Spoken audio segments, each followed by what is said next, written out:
أعزائنا المشاهدين، أهلا بكم إلى فيديو جديد.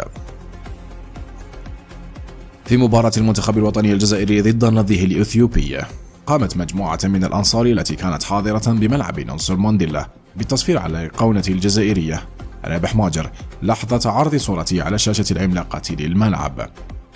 التصرف الذي وصفه الكثير عبر مواقع التواصل الاجتماعي بالغير أخلاقي ونكران جميل لأسطورة من أساطير كرة القدم الجزائرية، بعيدا عن وظيفته السابقة كمدرب للمنتخب الوطني وفشله في بلوغ الأهداف المسطرة مع الاتحاد الجزائري لكرة القدم.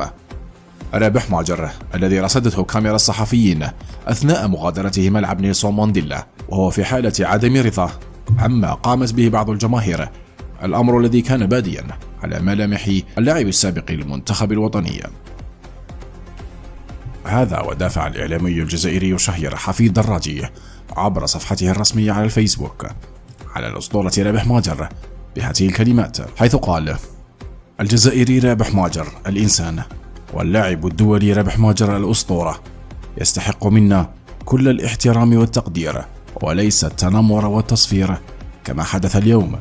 على الأجيال الصاعدة الشغوفة بالكرة والعاشقة لمنتخبها والمحبة لوطنها أن تحب بعضها البعض وتتحلى بالأخلاق الحميدة وتكبر على الافتخار بكل رموزها التي ساهمت في صنع مجد الجزائر في كل المجالات.